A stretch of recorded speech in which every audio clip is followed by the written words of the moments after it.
അപ്പൊ ഇതൊക്കെയാണ് സോളമന്റെ പ്രശ്നങ്ങൾ. ധൈര്യമില്ലാത്ത താനെങ്ങനെ ഈ കുട്ടിയെ സ്നേഹിച്ചു? ഇത്രയും അടി കൊണ്ടിട്ടും ഈ കുട്ടിയോടുള്ള സ്നേഹം എന്തുകൊണ്ട് പോയില്ല? പ്രശ്നങ്ങളെ നേരിടാനുള്ള ധൈര്യം ഇല്ലെങ്കിൽ ഈ ഇഷ്ടമൊക്കെ വേണ്ടെന്ന് വെച്ചൂടെ? അപ്പൊ തന്റെ മനസ്സിൽ ധൈര്യമൊക്കെ ഉണ്ട്. യാതൊരു കാര്യപ്രാപ്തി ഇല്ലെങ്കിൽ തനിക്കൊരു സംവിധായകനാകാൻ കഴിയില്ല, സീരിയൽ ഡയറക്ടർ ചെയ്യാനും കഴിയില്ല. താനൊരു കാര്യം ചെയ്യും, ആദ്യം ആ സീരിയൽ അങ്ങ് പൂർത്തിയാക്കുക. അതൊന്നും ഇനി നടക്കൂല പോത്തൻ ഡോക്ടറെ. യൂദാസായിട്ട് അഭിനയിക്കുന്നവൻ വാർക്കപ്പണി കളഞ്ഞു വരാൻ പറ്റില്ലെന്ന് പീലാത്തോസിനെ വിളിച്ചപ്പോ അവൻ പിന്നെയും കൈയഴുകി. തട്ടുകടയിൽ എന്നും പ്ലേറ്റ് കഴുകലാ പണിയുന്നു. എല്ലാം പോട്ടെ, ഉണ്ണീശുണ്ടല്ലോ വല്ലാണ്ട് വളർന്നു വലുതായി, ഇപ്പൊ 2ാം ക്ലാസ്സിലാ. ഇനി അതൊന്നും നടക്കില്ല ഡോക്ടറെ. പരിഹരിക്കപ്പെടാത്ത പ്രശ്നങ്ങളില്ല, പ്രശ്നങ്ങളെ ധൈര്യത്തോടെ നേരിടണം. ധൈര്യം വെക്കാനുള്ള എന്തെങ്കിലും മരുന്നുണ്ടോ ഡോക്ടർ? മരുന്നോ? മനസ്സാണ് ഏറ്റവും വലിയ മരുന്ന്. ഇത് കൗൺസിലിംഗ് കൊണ്ട് ശരിയാക്കാനുള്ളതേ ഉള്ളൂ. ധൈര്യമായിട്ടിരുന്നുള്ളൂ. ധൈര്യം ഇല്ലല്ലോ ഡോക്ടർ. എന്നാ പിന്നെ ചുമ്മാ ഇരുന്നാ മതി. രാഷ്ട്രീയ കാപാലികന്മാരുടെ ആക്രമണത്തിൽ കൊല്ലപ്പെട്ട നമ്മുടെ പ്രിയങ്കരനായ ജില്ലാ സെക്രട്ടറി MS മേനോന്റെ നിര്യാണത്തിൽ അനുശോചനം രേഖപ്പെടുത്തിക്കൊണ്ട് കടകമ്പോളങ്ങൾ അടച്ച് ഹർത്താൽ ആചരിക്കണമെന്ന് അഭ്യർത്ഥിച്ചുകൊള്ളുന്നു. കർത്താവേ, ഹർത്താല്! ഞാൻ അപ്പഴേ പറഞ്ഞ വേണ്ട വേണ്ടെന്ന്. ഇന്ന സമയത്ത് ഞാൻ കണ്ടില്ല, അപ്പൻ എന്നെ കൊല്ലും. ഏത് സമയത്ത്?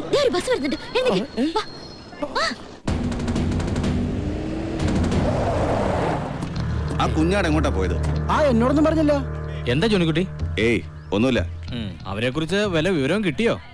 ആരെ കുറിച്ച്? അല്ല, ഒരു കരക്കമ്പി കേട്ടായിരുന്നു സോളമനെ അവിടുത്തെ കൊച്ചിനെയും കാണാനില്ലാന്ന്. വല്ലവനും പറയുന്നിട്ട് വേണ്ടാതിനും പാടി നടന്നുണ്ടല്ലോ. അല്ലെങ്കിൽ പിന്നെ നിങ്ങൾ എന്തിനാ ജീപ്പ് എടുത്ത് ഇങ്ങനെ പരക്കം പായുന്നത്? നിന്റെ അമ്മച്ചിക്ക് സംബന്ധം ആലോചിക്കാൻ അറിയണോടാ? ഗവൺമെന്റ് പോയ പെങ്ങളെ കുറിച്ച് വല്ല അനാവശ്യം പറഞ്ഞാലുണ്ടല്ലോ വിവരം അറിയുന്നേ. അറിയും. ഹർത്താലിൽ പരക്കിയ ആക്രമണം.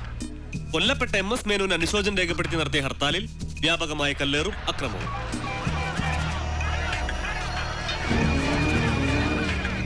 ജോണിക്കുട്ടി, നിങ്ങളുടെ പെങ്ങള്. ബസ് യാത്രക്കാരിയായ യുവതിക്ക് കല്ലേറിൽ ഗുരുതരമായ പരിക്ക്. ആ ദാരുണ ദൃശ്യം കണ്ട് കൂടെയുള്ള സുഹൃത്തായ യുവാവ് കുഴഞ്ഞു വീണു.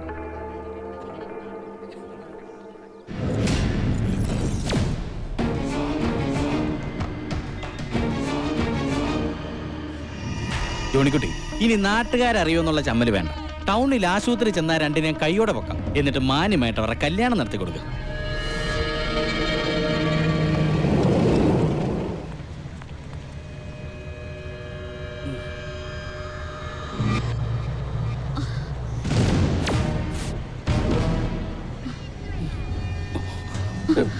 അയ്യോ, വണ്ടിയും പോയി. അവരിങ്ങോട്ട് വരണ പോലെ തോന്നുന്നുണ്ടല്ലോ. കുറച്ചങ്ങോട്ട് മാറി നിൽക്ക്. നിനക്ക് മാറിയെന്നൂടെ? എന്റെ കൈയും കാലം അനങ്ങണില്ല. പറഞ്ഞപ്പോഴേക്കും മാറിക്ക. എന്തൊക്കെയുണ്ട് വിശേഷം? സുഖാണോ? ഇങ്ങോട്ട് വേണ്ട, അവളൊന്നും ചെയ്യരുത്. ഇങ്ങോട്ട് വരാൻ.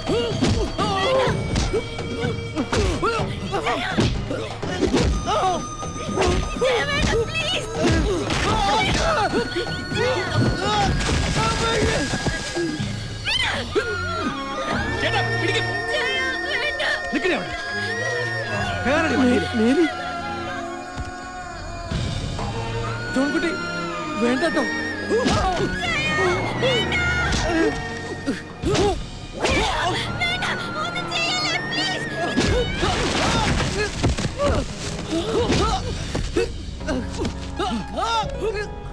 അയ്യോ, എന്റെ കുഞ്ഞിന്റെ തലല്ലേ ജോണിക്കുട്ടി.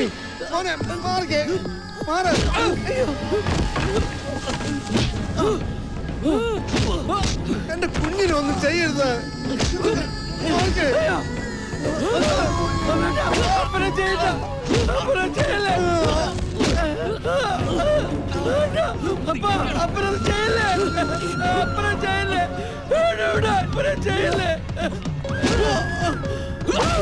അയ്യോ, കുഞ്ഞിനെ തല്ലാടാ.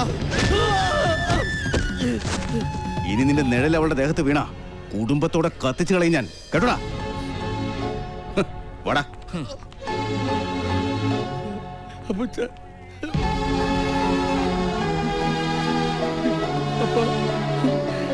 അപ്പനെന്തിനെ തടയാൻ വന്നേ? അവരെന്നെ തല്ലിച്ച് പോവൂലേ? ഒരു കുർബാന കഴിഞ്ഞ ആളുകൾ പോണ പോലെ കണ്ടാ പോരായിരുന്നോ? ആ സാറേ, ഒരാഴ്ചയായിട്ട് പെട്ടി ഒന്നും അനങ്ങിട്ടില്ല. ഒന്ന് സഹായിക്കും സാറേ. ഒന്ന് പോടോ.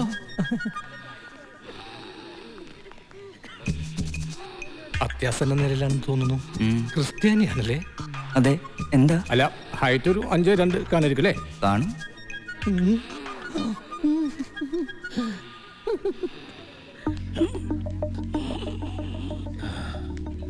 ഹാർട്ടുണ്ട്. അവന്മാര് കണ്ണി ചോരയില്ലാതെ ഇങ്ങനെ ചെയ്തു കളഞ്ഞല്ലോ. എന്റെ മക്കളായാലും ശരി, പോലീസിൽ കേസ് കൊടുക്കണം. അല്ലേ മേരി? എന്നിട്ട് വേണം ജോണിക്കുട്ടി ഇനിയും വന്ന് തല്ലാൻ. എനിക്കിതൊക്കെ ശീലായി. അടി കൊണ്ട് ദേഹം മുഴുവൻ തഴമ്പാ. അപ്പന്റെ കാര്യം ആലോചിക്കുമ്പോഴേ സങ്കടമുള്ളൂ. ഓ, എന്താ ലോനപ്പാ കഴുകനെ പോലെ ഇവിടെ ചുറ്റിത്തിരിഞ്ഞ് നടക്കണേ? എന്നാലും മക്കളെ ജീവിതത്തിൽ കടന്ന കൈയായി പോയിട്ടിച്ചാ. അത് തന്നെയാണ് ഞാനിപ്പോ പറഞ്ഞുകൊണ്ടിരിക്കുന്നത്. ഞാൻ അവരെ ശരിക്കും ശകാരിച്ചു. ഇളയവൻ റോയിച്ചൻ കരഞ്ഞില്ലാന്നേ ഉള്ളൂ. ചെയ്തത് അബദ്ധമായി പോയി എന്ന് അവർക്ക് മനസ്സിലായി. ഇവരോട് വന്ന് മാപ്പ് പറയാതെ ഒരുത്തനും ഒരു തുള്ളി ബ്രാൻഡി കൊടുക്കില്ല എന്ന് പറഞ്ഞപ്പോ അവസാനം 3 പേരും വന്ന് മാപ്പ് പറയാതെ സമ്മതിച്ചു. ആ പോക്കികൾക്ക് 100 ആയുസ് അതേ വരുന്നു. മാപ്പ് പറഞ്ഞോളൂ. എടാ നായിന്റെ മോനെ, അയ്യോ, എന്തോ നിന്നോട് കുറച്ച് കാര്യങ്ങളോട് പറയാനാ ഞങ്ങളോട് വന്നത്. എന്താ ജോണിക്കുട്ടി മാപ്പ് പറയാന്ന് പറഞ്ഞിട്ട്? ഇനി നീ അബദ്ധത്തിൽ പോലും മേരിയുടെ മുന്നിൽ വന്ന് നിൽക്കരുത്. ഞായറാഴ്ച പള്ളിയിൽ ആദ്യത്തെ കുർബാനയ്ക്ക് അവള് വരുന്നത്. ആ കുർബാനയ്ക്ക് പോലും നിന്നെ കണ്ടുപോരുത്. കുർബാന മുടക്കുന്നത് പാപല്ലേ ജോണിക്കുട്ടി? 3ാമത്തെ കുട്ടികളുടെ കുർബാനയ്ക്ക് വന്നോട്ടെ. എനിക്ക് കുട്ടികളുടെ കുർബാന ഇഷ്ടാ. എന്നാ നിനക്ക് നഴ്സറി സ്കൂളിൽ പോയി കൊടുറ പന്നി. Computer class. ആ രാവിലെ 9 മണിക്ക് അവൾ കമ്പ്യൂട്ടർ ക്ലാസ്സിൽ പോകും. 9 മുതൽ 2 വരെ. നിന്നെ കവലെ കണ്ടുപോരുത്. പ്രാക്ടീസ് പറഞ്ഞു. വൈകിട്ട് 4 മുതൽ 5 വരെ അവള് വടക്കങ്ങാടിയിൽ കൊയർ പ്രാക്ടീസിന് പോകും. ആ പരിസരത്ത് നിന്നെ കണ്ട. ചുരുക്കി പറഞ്ഞാൽ ഇവൻ വീട്ടിൽ നിന്ന് പുറത്തിറങ്ങാൻ പാടില്ല. അതെന്നെ നിനക്ക് മനസ്സിലായില്ല? തല്ലുകൊള്ളാതെ ജീവിച്ചു പോണെങ്കിൽ നീ ഇനി അധികം പുറത്തിറങ്ങണ്ട. ഇതിന് വിരുദ്ധമായി നീ എന്തെങ്കിലും പ്രവർത്തിച്ചാ ലോനപ്പാ, ഇവന്റെ അളവിൽ ഒരു പെട്ടി നീ തയ്യാറാക്കി വെച്ചോ. വാടാ. നീ വിഷമിക്കണ്ട. ജോണിക്കുട്ടി എന്ത് വിലക്ക് ഏൽപ്പിച്ചാലും അവളുടെ സ്നേഹം യഥാർത്ഥമാണെങ്കിൽ, അവള് ചതിക്കാത്തവളാണെങ്കിൽ, നിനക്ക് എന്തൊക്കെ കുറവുകളുണ്ടെങ്കിലും തെറ്റുകളുണ്ടെങ്കിലും അവള് നിന്റെ ജീവിതത്തിലേക്ക് തന്നെ വരും. അവള് ചതിക്കുന്നവളാണെങ്കിൽ വേറെ ഏതെങ്കിലും തെണ്ടി പട്ടി ഏരപ്പ നാറി ശവത്തിന്റെ കൂടെയാണ് പോയിക്കോളും. അതൊക്കെ മോനെ പറഞ്ഞ് മനസ്സിലാക്കി കൊടുക്കും മേരിക്കുട്ടി. പോട്ടെ കപ്പ്യാരേ.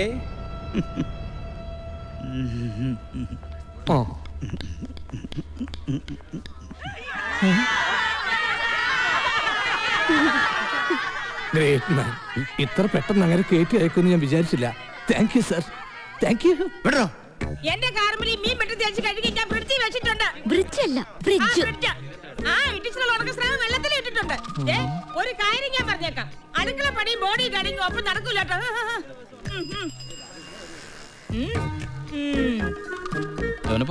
ചന്തമറി ഇറക്കിയിട്ടുണ്ടല്ലോ. സോളമനെതിരെ ജോണിക്കുട്ടി 10 കൽപ്പനകൾ ഇറക്കിയിരിക്കല്ലേ? മേരിയെ നോക്കാൻ പാടില്ല, കാണാൻ പാടില്ല എന്നൊക്കെ പറഞ്ഞു. ഇതിലെ കണ്ടക്ടർ ഞാനൊന്ന് കോർത്തിട്ടുള്ളതാ.